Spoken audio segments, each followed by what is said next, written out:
नमस्कार. थेट संवाद या कार्यक्रमामध्ये आपल्या सर्वांचं स्वागत आहे. यापूर्वीच्या थेट संवादमध्ये आपण जसा आम्हाला पाठिंबा दिला तसा यापुढेही द्याल याबद्दल मला खात्री आहे. थेट संवाद या कार्यक्रमात आपण वेगवेगळ्या विषयावर चर्चा करत असतो, थेट संवाद साधत असतो. या थेट संवादमध्ये विविध मान्यवर जे आहेत ते हजेरी लावत असतात. यामध्ये राजकारणी असतील, समाजकारणी असतील, कलाकार असतील आणि इतर सर्वजण असतात या थेट संवादमध्ये येतात. आज एक विशेष व्यक्ती आपल्यासमोर आम्ही घेऊन आलेलो आहोत. त्या व्यक्तीचं नाव आहे माननीय किरण विणकर सर. किरण विणकर हे एक उत्कृष्ट बासरी वादक आहेत. त्यांची बासरी मला वाटतं तुम्ही प्रत्येकाने ही ऐकलीच असेल, कुठे ना कुठेतरी ती ऐकली असेल. किरण सर, तुमचं थेट संवाद या कार्यक्रमामध्ये मी प्रशांत अंकुशराव आपलं स्वागत करतोय. धन्यवाद. मी जसं आता तुमची ओळख करून देताना म्हटलं की तुमची बासरीची जी धून आहे प्रत्येकाच्या रीलमध्ये, कॉलर ट्यूनमध्ये किंवा मोबाईलच्या ट्यूनमध्ये ती असते. तर मला असं वाटतं की आपण ती ट्यून एकदा ती धून वाजवावी, म्हणजे प्रेक्षकांना कळेल की किरण विणकर कोण आहेत. आणि कारण भरपूर वेळा काय होतं की किरण विणकर कोण आहे किंवा बासरीची धून कोणाची आहे ते कळत नाही, कारण हे सगळे पडद्या मागचे कलाकार असतात. त्यांना पडद्यापर्यंत आणण्याचं काम हे आपलं आहे, आपलं कर्तव्य आहे. म्हणून मी किरणजींना विनंती करतो की आपण ती बासरीची धून वाजवावी.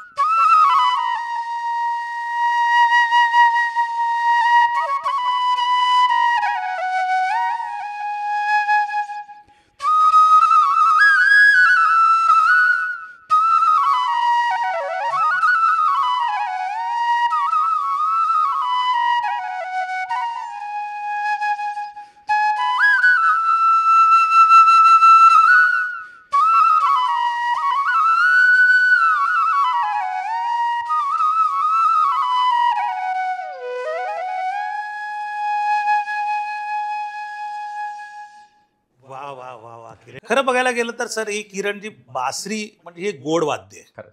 तसं तुमच्या चेहऱ्यावर आणि तुमच्या वागण्यातून आम्ही गोड पण अनुभवत असतो. ही धून वाजवताना तुम्हाला ते कसं काय, तुम्ही त्यांच्यापर्यंत कसं पोहोचलात? कसं आहे की सर्वप्रथम तर मी थेट संवादच्या पूर्ण टीमचे आणि तुमचे विशेषतः आभार मानतो मनापासून. तुम्ही धन्यवाद. माझे जे पॉईंट्स आहेत ते तुमच्या किंवा आपला संबंध व्ह्यूवरपर्यंत पोहोचवण्याची संधी दिली. So thank you so much. धन्यवाद सर. ही ट्यून म्हणजे बेसिकली मी 2007 पासून रेकॉर्डिंग वाजवतोय. जानेवारी महिन्यापासून मी सुरुवात केली. तो रेकॉर्डिंगमध्ये असल्या कारणाने प्रत्येक महिन्यात रेकॉर्डिंग सेशन तर चालूच असतात, कधी या सिरियलसाठी किंवा या मूवीसाठी वगैरे. तर तसं आय गेस 2015-16 मला वाटतं ट्यून आली ही.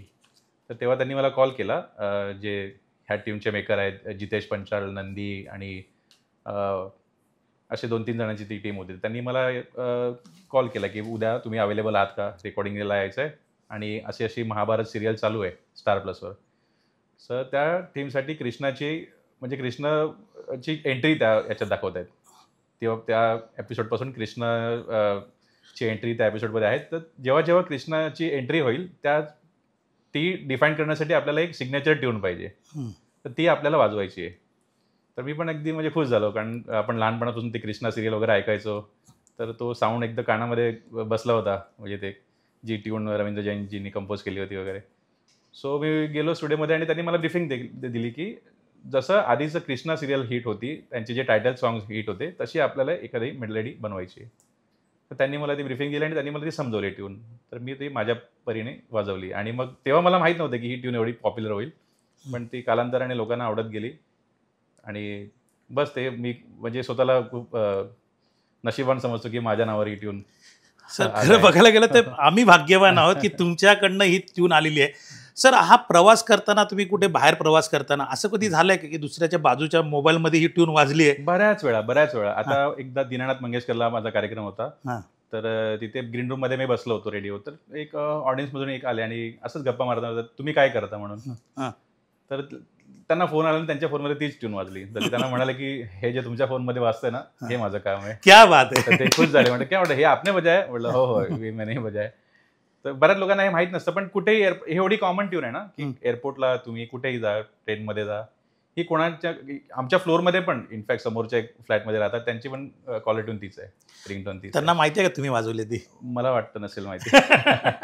म्हणजे असंच होतं की किरण विणकर म्हणजे नाव माहिती आहे, पण हे ट्यून त्यांचीच आहे का हे माहिती नाही, कारण आपण पडद्यामागचे कलाकार असतात, कलाकारांना तिथपर्यंत ते लोकांपर्यंत पोहोचत नाही, कारण पडद्यामागे असल्यामुळे जे पडद्याच्या पुढे ते बरोबर दिसतात. बासरी वाजवणारा कोण ऍक्टर आहे तो त्यांना कळतं, जसं हिरोमध्ये ज्यांनी वाजवली ते वेगळे होते. अशा प्रकारचा अनुभव तुम्ही पुढे घेत असताना ही बासरी तुमच्यापर्यंत कशी आली?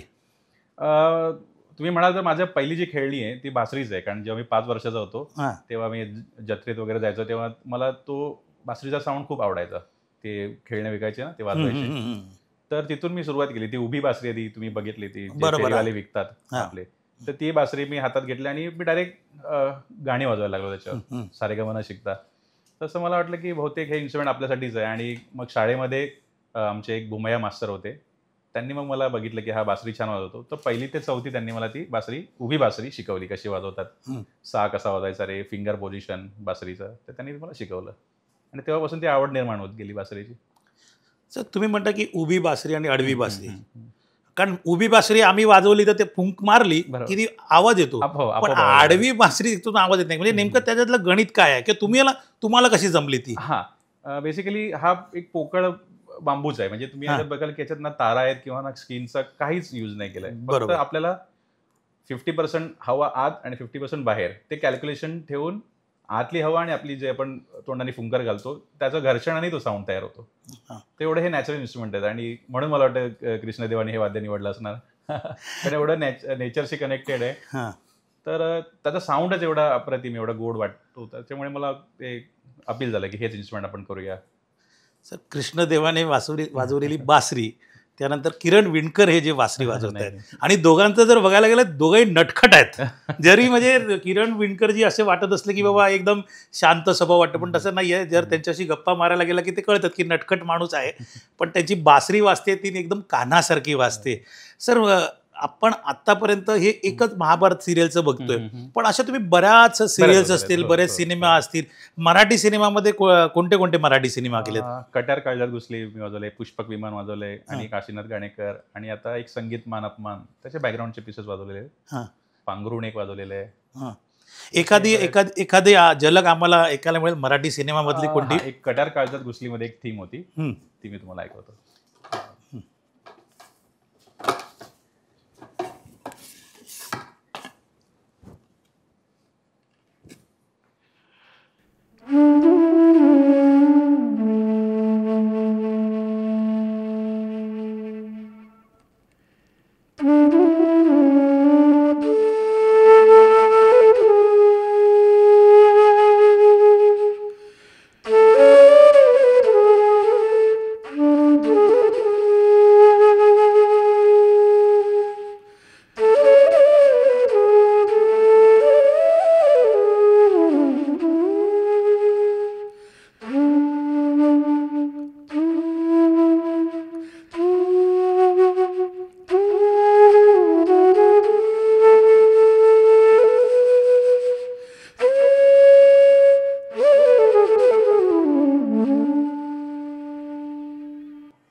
वा वा वा किरणजी, वा वा.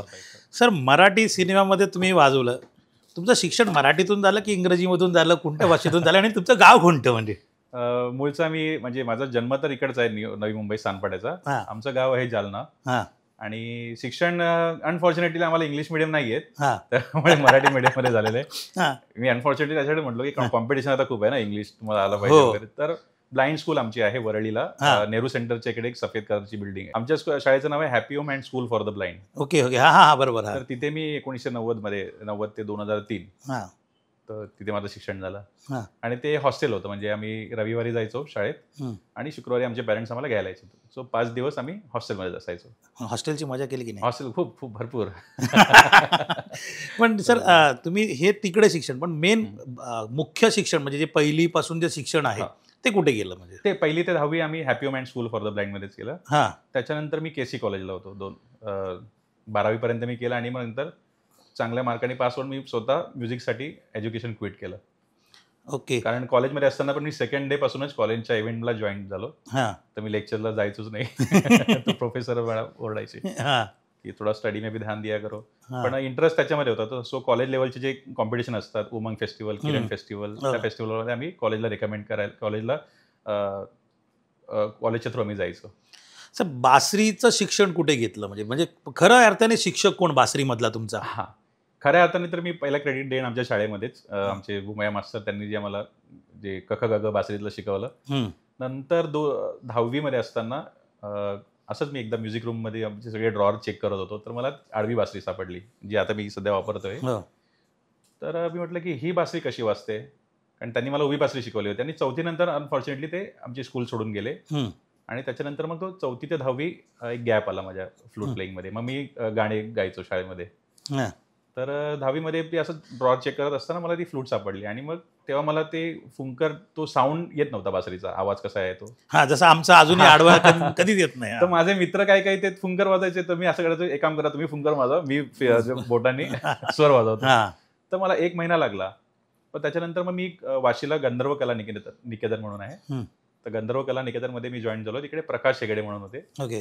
तर त्यांनी मला बेसिकली जी मोठी बासरी असते क्लासिकलमध्ये वापरतात, सफेद तीनची बासरी त्याला आपण म्हणतो, हं, तर ती त्यांनी मला आणून दिली आणि मी त्याच्यावर शिकलो. पण तिथे पण गंमत अशी व्हायची की ते मला शिकवायचे हं, आणि ते जसे खाली गेले थोडंसं काही गॅप घेण्यासाठी किंवा काही वॉशरूम वगैरे ब्रेक असेल, तर ते स्टुडंट लोक मला सांगायचे, अभी सर नाही, अभी आप गाना बजा के दिखाओ हमें.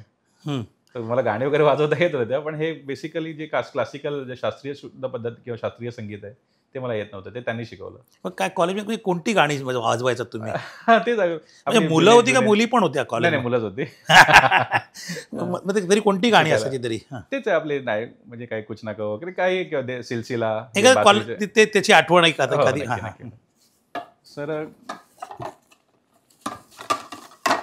त्याला आम्ही म्हणतो सफेद तीनची बासरी, ज्याच्यावर रियाज करतो आम्ही हां, सगळे हां. म्हणा, पंडित हरिप्रसादची असायची वगैरे कॉन्सर्टला जेव्हा वाजवतो. ओके. हां, हां. तर एक त्यांचंच शिवहरींचं एक म्युझिक होतं, सिलसिला पिक्चर म्हटलं, देखा एक ख्वाब, ते गाणं मला हां, त्यावेळी हां. मी फार वाजवायचो. हां.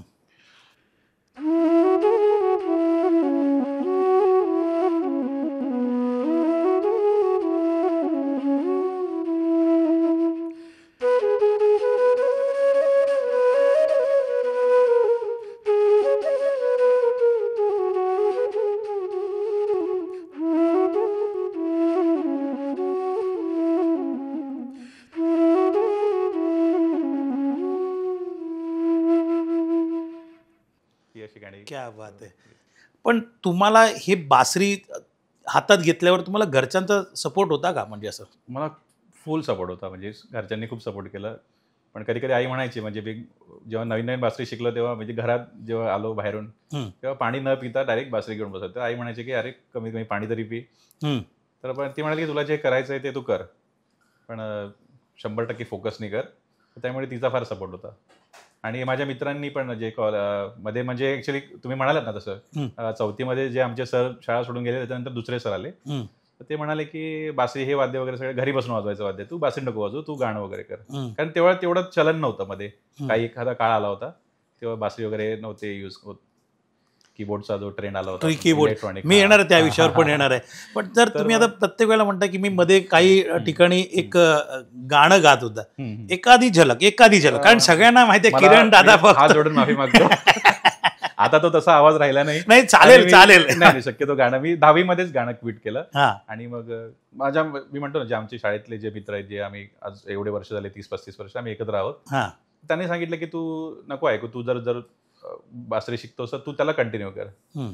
तर मी मग कीबोर्ड पण वाजवायचो, मी सगळं सोडून दिलं आणि बासरीसाठीच मग पूर्ण डेडिकेशन दिलं माझं. म्हणजे बासरी बरोबर एक लग्न केलं. हो, करेक्ट. मग दुसरं लग्न म्हणजे खरं लग्न कधी खरं केलं? लग्न माझं 2017 झालं. हां.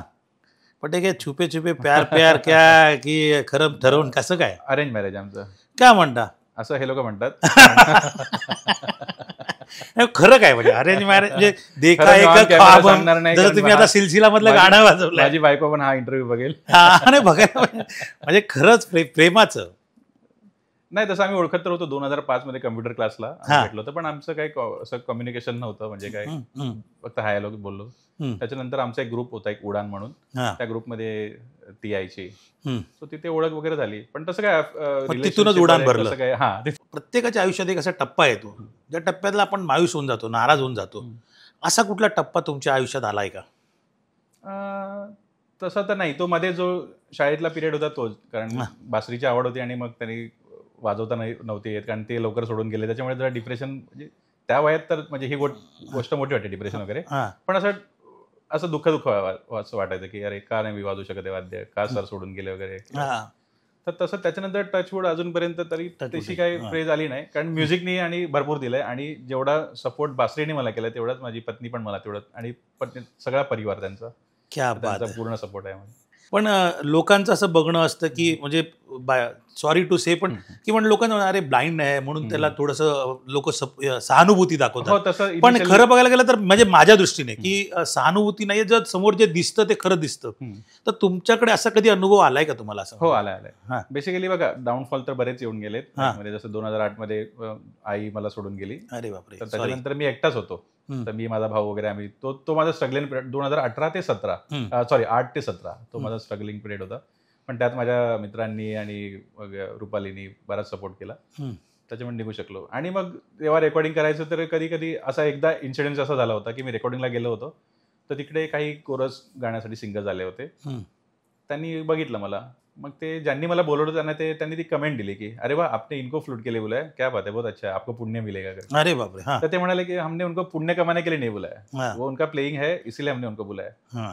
तर तो एकच इन्सिडेंट आहे, पण अजूनपर्यंत मला रेकॉर्डिंगमध्ये जे बोलवतात ते ॲज अ सिम्पती म्हणून ट्रीट करत नाहीत. त्यांच्या अपेक्षा जसं नॉर्मल लोकांकडून तशाच असतात. बरोबर आहे, बरोबर. काही सिम्पती नाही की अरे ब्लाइंड आहे तुम्ही एवढं तरी वाजवता वगैरे, असं काही सहानुभूती नाही. गरज आहे, ये गरज. चाहिए तो चाहिए. आणि खरं बघायला गेलं तर जे ब्लाइंड लोक असतात त्यांना एक जास्त एक पॉवर असते असं म्हटलं असं जातं. म्हणतात. हा. तर ते मलाही माहित नाही, पण मी माझी नाही कसं आहे माहिती, हा, आता हा. बघा आता तुम्ही बसलात हा. बरोबर, तुम्ही माझ्याशी बोलता की तुम्ही तुमच्या चारीकडे लक्ष असणार, बरोबर. तुम्ही सगळं बघणार. हा. आता आमचं काय सेंटर पॉईंट एकच आहे की आम्हाला आजूबाजूला बघून काही फायदाच नाही. हा. तर आमचं कॉन्सन्ट्रेशन आपोआप ते एका जागीच होतं. म्हणजे आता मी बासरीबद्दलच विचार आहे, हा. कारण आजूबाजूचं मला काही दिसतच नाही, हा. त्यामुळे माझा तो माइंड डायव्हर्ट होत नाही. तर तसं आहे ते बेसिकली कॉन्सन्ट्रेशन म्हणून स्ट्रॉंग होतं. दिव्यांगाचा डब्बा असतो, त्याच्यामधून सगळे नॉर्मल पब्लिकच जास्त असतं. हो हो दिव्यांगांना खरी. जायला मिळतच नाही, फिरायला मिळत नाही. खरी. त्यामुळे त्यांना म्हणतो की तुम्ही त्यांच्यावर जरी सहानुभूती दाखवू नका, पण एक काम करा की त्यांच्या डब्यातून जाऊ नका. एक अवेअरनेस ती पाहिजे लोकांना, हा. कारण तुम्ही बघाल ना दिव्यांगांच्या डब्यात दिव्यांग कमी आणि नॉर्मल लोकच जास्त असतात. हा. सो दिव्यांगांना तो डबा शोधणं, त्या डब्यात गर्दीतून वाट काढून डबा चढणं वगैरे ते फार कठीण आहे. तर मी सगळ्यांना रिक्वेस्ट करेन की असं नका करू, थोडंसं काहीतरी आपलं नैतिकतेने वागलेत तर खूप छान गोष्ट. तुम्ही असा कधी प्रवास केलाय का? म्हणजे आता तर तुम्ही जे समजा गाडीने वगैरे जात असाल, पण जेव्हा तुम्ही लोकलने वगैरे प्रवास केलाय का? हो, कॉलेजला 10वी नंतर वाशी ते चर्चगेट कॉलेजला ट्रेनने जायचो, किंवा शोसाठी पण एखादा फ्लुटकेस आणि एखादा आमची स्टिक असते हो चालण्यासाठी, हो. ज्याने मला रस्ता कळतो. तर तसा प्रवास मी खूप केलेला आहे. बासरीचा जे म्हणजे अभ्यास कुठे केला? हा. नंतर जेव्हा 12वी मध्ये होतो तेव्हा मी माझे मित्र जे अजून पण आम्ही सोबत आहोत, तर ते म्हणाले की मला कोणीतरी रेकॉर्डिंगमध्ये सांगितलं होतं की पंडित हरिप्रसाद चौरासाजींचं एक गुरुकुल म्हणून आहे अंधेरीला, वर्सोवा रोडला, HDFC बँकेकडे. तर तुम्ही तिकडे का नाही जात? तर आम्ही असंच, आम्हाला माहिती पण नाही ते कुठे आहे, तर आम्ही असं रिक्षा करून वर्सोवाला उतरलो. आम्ही 4-5 जण होतो आणि मग विचारत आम्ही तिकडे 2005 मध्ये पंडितजींकडे गेलो. तर तेव्हा त्यांचा क्लास सुरू होता, तर आम्ही तिकडे पायरीवर साईडला बसलो. मग पंडितजींचा क्लास संपल्यावर आले हरिजी, त्यांनी विचारलं क्या हुआ, तर त्यांना मी रिक्वेस्ट केली की पंडितजी मुझे गुरुजी मुझे आपसे बासुरी सीखनी है. तर ते म्हणाले की अच्छी बात है, लेकिन मेरा शेड्यूल, खरंच त्यांचा शेड्यूल खूपच ते बिझी असतात, तर तो थोडा डिफिकल्ट होगा, लेकिन मेरा शागिर्द आपको सिखाएगा, तो आपको चलेगा क्या? तर मी म्हटलं तर गुरुकुलमध्ये शिकायला मिळतंय आणि पंडितजींचे शागिर्द म्हणजे पण तसेच असणार, त्याच तोडीचे असणार. मी म्हटलं जी जी गुरुजी चलेगा. मग ते म्हणाले की आप बताओ की आपको कभी पॉसिबल है. तर मी म्हटलं की सर मैं अगले हफ्ते 11 बजे मुझे, समजा आम्ही शनिवारी गेलो होतो, म्हटलं मंडे में 11 बजे आ जाऊंगा. ते ओके म्हणाले. आणि मी जेव्हा 11 वाजता गेलो तर त्यांचे शागिर समीर राव ते 11 वाजता माझ्यासाठी उभे होते गेटवर. तर इतकं त्यांनी डेडिकेशन आहे. मग त्यांचं नाव समीर राव आहे, त्यांनी मला जे शिकवली म्हणजे बेसिक बासरीचं जे शास्त्र आहे, कसं ग्रीप करायची, कशी फुंकर घालायची, ते सगळं त्यांनी टेक्निक्स मला दिल्या.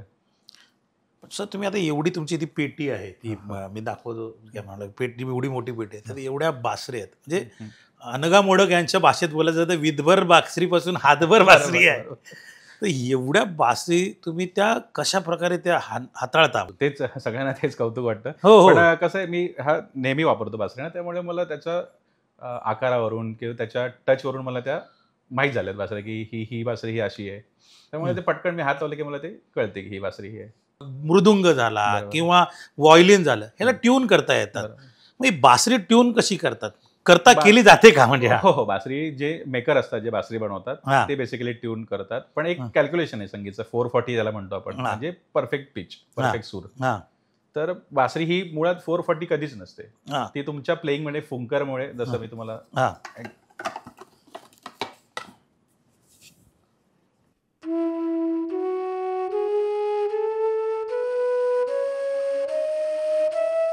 हे प्रॉपर सूर झाला. हा. तुम्ही जरा पण तुमची फुंकर चुकली, हा.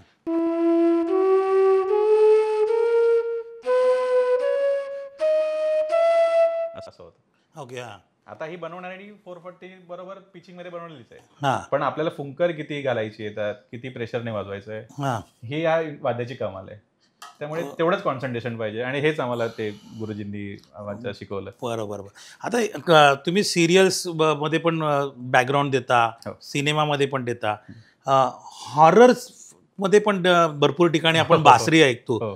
तर ते एखादा ट्यून आम्हाला ऐकून, आणि ती हॉरर पण, आणि त्याच बासरीने तुम्ही हॅप्पी मुवमेंट पण वाजवता हो हो, एकाच बासरीने. खूप कमाल इन्स्ट्रुमेंट आहे ते हा बासरी. मला एखादा रेंज मिळतात ना. आपल्याला एखादा प्ले करून दाखवू शकाल अं, म्हणजे बघा, हॅप्पी पारंपरिक जी बासरी आपण ते वाजवतो ती, आता हा. समजा हॅपी,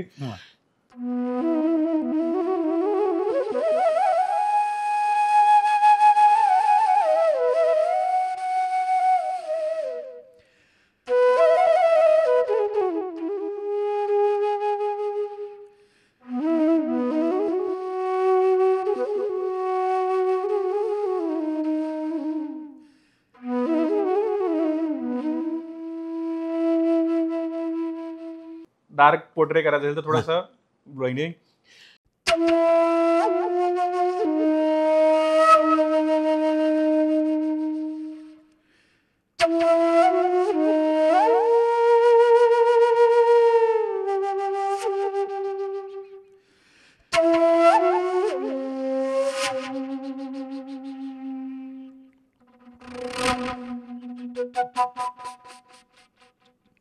क्या बात हा आहे, पण क्या इफेक्ट बात. आहे. म्हणजे दोन्ही जेवढं एक्सप्लोर करा जे तुम्ही instrument, एक्सप्लेन, हा हो. तेवढं हो, तुम्ही हा. होत जातं.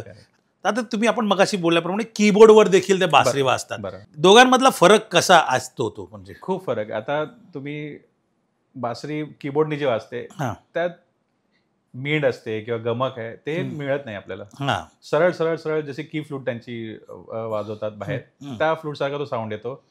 आणि इमोशन्स कसे येणार ना. हो तुम्ही गाता म्हणजे बासरी वाजवता म्हणजे तुम्ही एका प्रकारे गातायत बासरीमध्ये. तुम्हाला जे बरोबर. गाता येत नाही ते तुम्ही बासरीनी सांगता, असं हा, आहे. म्हणजे माझ्यासाठी तरी. बरं. म्हणजे आता पुढे जाऊन एआयचा जेव्हा जमाना येतोय, आता सगळ्याचं सुरू झालेलं आहे, मग त्यात बासरीला काय आहे म्हणजे? मग ते इमोशन कसे तुम्ही हे करणार ना. हा कसं किती फुंकर घालायची, कसं त्याचे डायनामिक्स आले पाहिजे, ते कसं तुम्ही हे करणार. व्हायोलिनला कॉपी केले, सध्या सितार वगैरे सगळे कॉपी केले, पण बासरी एक वोकल फ्रेजच आहे ना, म्हणजे हा. वोकल सारखीच आहे. तर मला अजून वाटत नाही की अजून तसं काही फरक पडेल बासरीवर. हा आतापर्यंत तुम्ही ज्यांच्या ज्यांच्या म्युझिक दिग्दर्शनाखाली काम केलेलं आहे, सर तुम्ही कोणती अशी ट्यून बनवलेली आहे का की तुम्ही शक्यतो बनवतात, पण मी म्हणजे कसं आहे, हा. आजकाल बऱ्याच तो ट्रेंड आलाय. हा. म्हणजे असं म्युझिकली कॅल्क्युलेशन आहे ते बार वाईज. हा म्हणजे आप केली तर 8 बार 8 बार में छोड़ा है, 8 बार में आप बजा के जाओ. हा. अब आपने सबसे देख लो. हा. तर आता बेसिकली भरपूर काम ते असेच होतात. मी हा. बरेचसे मीच बनवलेले पीसेस वगैरे आहेत. हा. म्हणजे पूर्वी कसं नोटेशन बनवून द्यायचे की नोटेशन असायचे आधीचे. म्हणजे आधी गीतकार झाला, हा. संगीतकार झाले, त्याच्यानंतर एक अरेंजर असायचे. बरोबर. ते अरेंज करायचे सगळ्या इन्स्ट्रुमेंटला की कुठल्या इन्स्ट्रुमेंटसाठी कुठला पार्ट आहे. हा. आता अरेंजर हा कॉन्सेप्ट निघून गेला. आता प्रोग्रामर आले. प्रोग्रामर हे कम्प्युटरमध्ये फिट करतात. हा. आणि म्हणजे फार कमी प्रोग्रामर आहेत जे पार्ट्स बनवतात, पण बरेचसे आहेत जे मी ज्या रेकॉर्डिंग करतो तिथे मला स्वतःहूनच बनवावे लागतात. ए.आर. रहमान सरांबरोबर काम केलंय का? हा, मी केलंय. मी त्यांचं एक वेब सिरीज येते गांधी म्हणून, हा. तर त्याच्यामध्ये काही बॅकग्राऊंड पीसेस होते, पण रहमान सर तिथे नव्हते. हा. त्यांचा स्टुडिओ आहे बॉम्बेला, हा. तर तिथे मी गेलो होतो. क्या बात आहे. एक रहमान सरांचं एखादं तुम्ही गाणं प्ले करू शकाल? नक्की. हा.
बप्पी दादा जे आहेत ह्यांच्याबरोबर काम केलं काय? जसं मी A.R. रहमान साहेबांचं विचारलं तसं बप्पी दादांबरोबर काम केलं हो, नक्कीच केलंय. मी त्यांच्या घरी स्टुडिओ होता, ते जूला राहायचे. हां. तर इथे आम्ही जायचो. तर गंमत अशी पहिल्यांदा मी गेलो तेव्हा त्यांनी मला ऐकलं आणि ते खुश झाले. हं. तर त्यांनी मला म्हणाले, की "तुम कृष्ण भगवान का भक्त हो, मैं गणपती का भक्त हो." तर त्यांनी ते लॉकेट ते घालतात ना सोन्याचे, हां, हां, हां. ते लॉकेट मला हात लावून दाखवलं, फोटो वगैरे काढला. हां. आणि त्याच्यानंतर त्यांनी सांगितलं त्यांचे जे प्रोग्राम होते, की "अभी आगे से इनको ही बुलाना फ्लूट के लिए." क्या बात आहे. हां. तर त्यांचे मी बरेच म्हणजे 10-12 प्रोजेक्ट केले.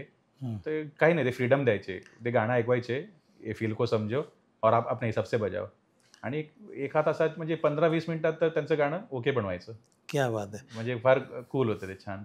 पण बप्पीदा म्हटलं की एकदम असं ग्रेंजर हो, हो, हो, व्यक्तिमत्व, हो, हो. त्याचा कसं असायचं म्हणजे त्यांचं व्यक्तिमत्व थोडं कसं? पहिल्यांदा जेव्हा गेलं तर दडपण होतं, म्हणजे आता त्यांनी हां. एवढं काम केलं आणि त्यावेळी ना जेव्हा रिटेक नव्हता, हां. direct तुम्हाला वन टेक वाजवायला लागायचं. हां.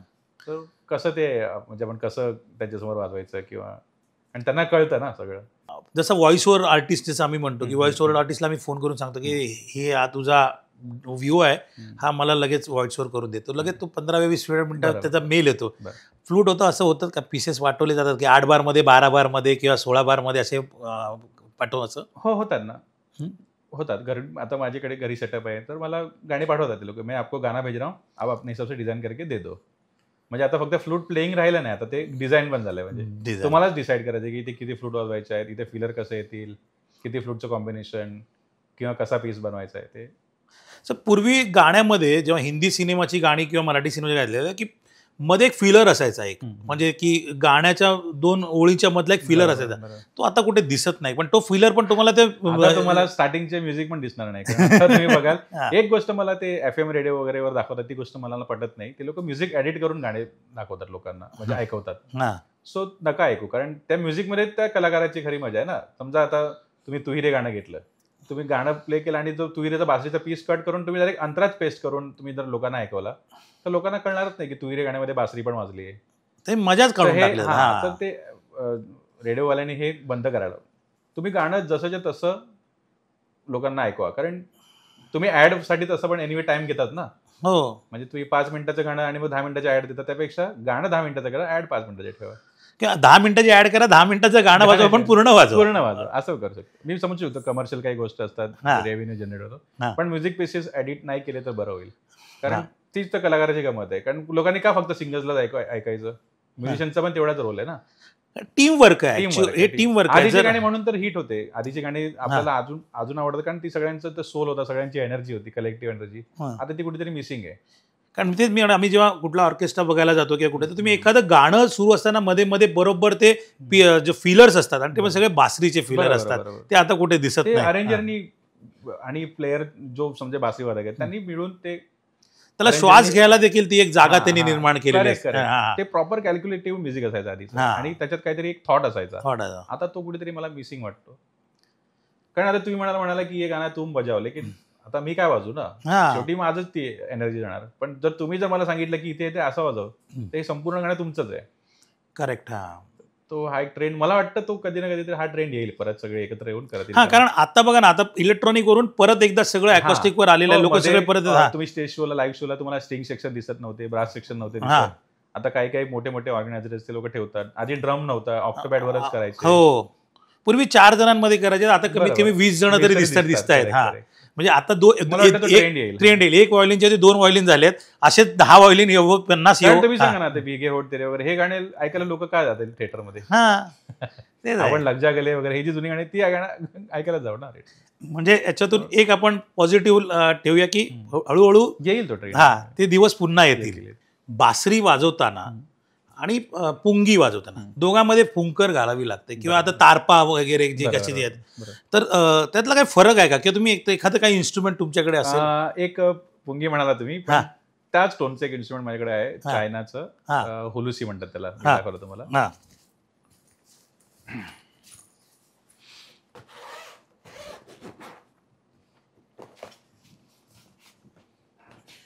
हे असं त्यांचं एक पारंपरिक इन्स्ट्रुमेंट असतं. हां. सो याच्यात कसं आपल्याला फुंकर घातली की आवाज येणार. हां. याच्यात आपल्याला काही असं सेपरेट काही विशेष काही लॉजिक असं नाही, हां. पण साऊंड त्यांचा वेगळा.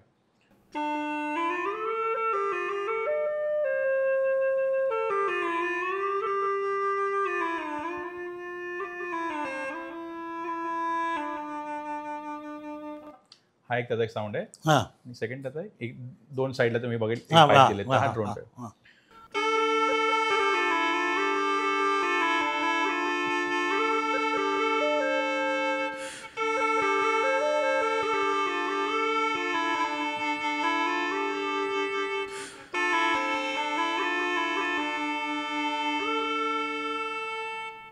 तुम्ही असा सिनेमाचा कुठला पूर्ण सिनेमा बॅकग्राऊंड केलाय असं? बॅकग्राऊंड बरेच सिनेमे वाजवलेत मी. माझे पहिला पिक्चर मी सुरुवात केली होती सरकार राजपासून. अमर मोहिले जे आहेत हो हो हो हो हो. तर त्यांनी मला बोलवलं होतं सरकार राजसाठी. हां तर तो माझा पहिला चित्रपट. त्याच्यानंतर ओ माय गॉडचा पूर्ण बॅकग्राऊंड मी केलंय. हां मग रामलीला केलं. मग आपले सॉरी नरेंद्र मोदीजी आपले हां त्यांचं एक बायोपिक आला होता, त्यांचं डॉक्युमेंटरी. त्याच्यासाठी मला वाजवायची संधी मिळाली. हां. आणि मग बरेचसे वेब सिरीज आता नेटफ्लिक्स OTTचा प्लॅटफॉर्म आहे ना आता. हं, हं, हं, हं. तर हिरामंडी वाजवलेलं आहे, डिप्लोमॅट, मिसमॅच सीझन 3 असे बरेचसे वाजवलेले आहेत.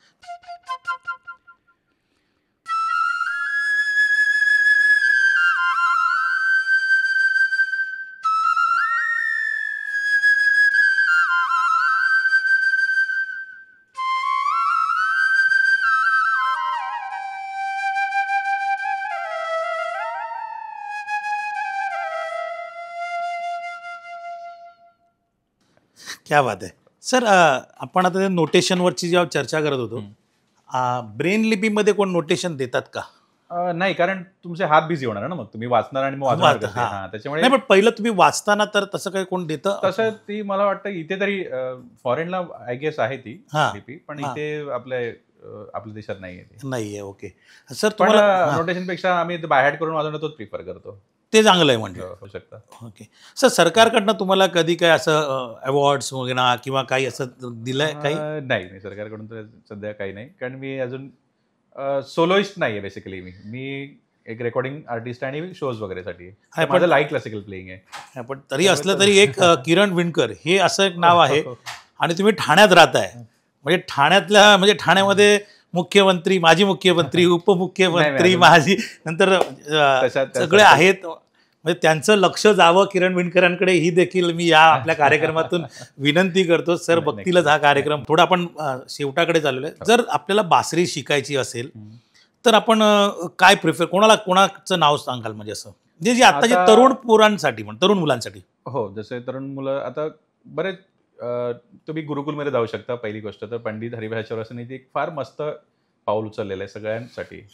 आणि काही ते फीज वगैरे म्हणजे त्यांचं कमवणं हा हेतू नाहीच आहे. तुम्ही शिका हा त्यांचा हेतू आहे. तर यंगस्टर तिकडे जाऊ शकतात. आजकाल युट्यूबवर पण खूप खूप छान छान शिकवणार आहेत, त्यांच्याकडून तुम्ही क्लासेस घेऊ. मग बेसिकली यंगस्टर्समध्ये अश्विन श्रीनिवासन म्हणून एक फ्लॉटिस्ट आहेत. तर ते अप्रतिम शिकवतात, खूप छान शिकवतात आणि ते स्वतः पण एक तयार म्हणजे खूप छान प्लेयर आहेत. म्हणजे परफेक्शनिस्ट म्हणतो तसे ते प्लेयर आहेत. तर त्यांचे पण बरेचसे स्टुडंट आहेत, तुम्ही त्यांच्याकडून शिकू शकता.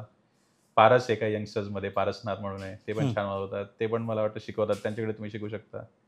आणि आता म्हणजे आधी आणि आतामध्ये फरक एवढाच आहे की आता युट्यूबमुळे आपल्याला सगळ्या गोष्टी वन क्लिक अवेलेबल. तुम्ही सर्च केलं फक्त एवढं मेक शुअर की चांगल्या व्यक्तीचं आहे का आणि चांगल्या व्यक्तीला फॉलो करा. बरोबर. मिसगाईड करणारे पण भरपूर हे गाणं बजाव, हे बजाव, हे गाणे वाजून काही होत नाही. बरोबर. बेसिक तुम्हाला ते आलं पाहिजे. चांगल्यांचं मार्गदर्शन. आता बघा ना, गायक किती गायक आहेत, पण आपल्याला लता दीदी का आवडतात, आशाताई का आवडतात, कारण त्यांचा टोन आहे, त्यांची तेवढा रियाज आहे, तेवढी मेहनत आहे. तर एक त्यांना गॉड गिफ्ट आहे, त्यांचा आवाज पण तसाच आपल्याला आवडतो. तसे तर मग सगळे सिंगर बनले असते ना. हो. मग गाणं हे फक्त हे नाहीये, एक तुम्हाला एक देणगी पण असावी लागते. तुम्हाला आवाज छान पाहिजे, तुम्हाला ते समज पाहिजे. बासरीमध्ये पण तसंच आहे की बासरी बरेच लोक वाजवतात, पण का आपल्याला काही लोकांची बासरी आवडते, आपल्याला पंडितजींची बासरी का आवडते किंवा असं काय, त्यात तो डेप्थ आहे, त्यांची ती मेहनत आपल्याला दिसते. तर जेवढा वेळ तुम्ही संगीतासाठी द्याल तेवढं तुम्ही पुढे जाल. सर आपली जी गप्पा आहेत, ज्या थेट संवाद आहे, हा काही संपणारा नाहीये. गोष्ट इथे संपत नाही. कॅनस स्टुडिओ म्हणून आहे, अच्छा, त्याने तुमच्यासाठी खास एक प्रेझेंट दिलेलं आहे. मी ते तुम्हाला देऊ इच्छितो.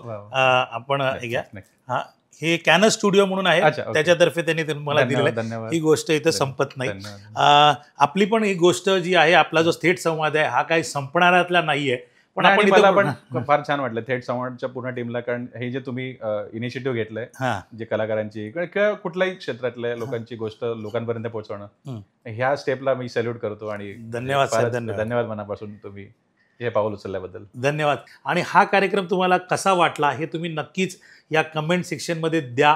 तुम्हाला अजून काय ऐकायचं आहे, कोणाबरोबर अजून गप्पा मारायला आवडतील किंवा किरणजींशी कॉन्टॅक्ट करायचा असेल, किरणजींचा एकदा सोलो कार्यक्रम जर तुम्हाला ठेवायचा असेल तरी सांगा. तुम्ही कमेंट बॉक्समध्ये त्याबद्दलची माहिती सांगा. आम्ही त्याबद्दल तुम्हाला कॉन्टॅक्ट करू.